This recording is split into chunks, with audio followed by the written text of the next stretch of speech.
తెలుగు ప్రజలకి తెలుగు సంవత్సర శుభాకాంక్షలు, అంటే ఉగాది శుభాకాంక్షలు అండి.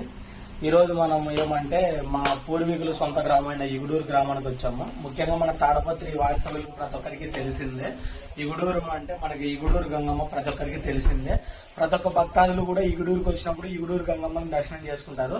అలాగే చాలా మందికి చెప్పడం ఏమంటే మన ఇగుడూరులో ఏమంటే వెలసిన చెన్నకేశ్వర స్వామి మరియు ఆంజనేయ స్వామి దేవాలయాలు కూడా గలవు. చూడండి, ఇగుడూరు అంటే మనకి ఊర్లోనే వెలిసింది.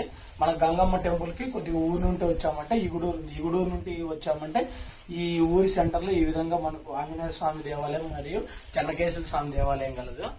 చూడండి, ఇక్కడ ఆంజనేయ స్వామి వెలిసింది కూడా. చాలా మంది భక్తాదులు ఎక్కువ గంగమ్మను వచ్చి దర్శించుకుంటారు. ఇక్కడ కూడా చెన్నకేశ్వర స్వామి దేవాలయం మరియు ఆంజనేయ స్వామి దేవాలయాలు కలదు. ఆంజనేయ స్వామి చూశారు కదండి. ఇప్పుడు ప్రజెంట్ మనం చెన్నకేశ్వర స్వామి దేవాలయం కూడా వెళ్దాము. చూడండి, ఎంతో ప్రాచీనమైన దేవాలయం ఇది. భక్తాదులు ఇది కూడా కొంచెం గమనించుకోండి.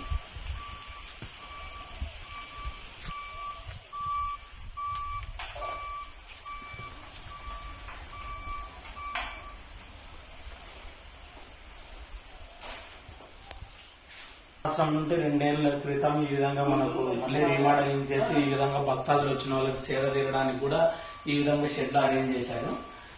ఇప్పుడు ఇంతకుముందు ఆంజనేయ స్వామి దేవాలయం చూసాం కదా. ఇప్పుడు మన ఈవిడ చెన్నకేశ్వర స్వామి దేవాలయం కూడా చూడండి.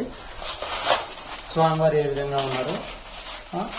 మన ఇగుడూరుకి వచ్చే ప్రతి ఒక్క భక్తాదులు కూడా గంగమ్మతో పాటు మన ఇగుడూరులో ఉన్న చెన్నకేశ్వర స్వామి దర్శించుకోండి.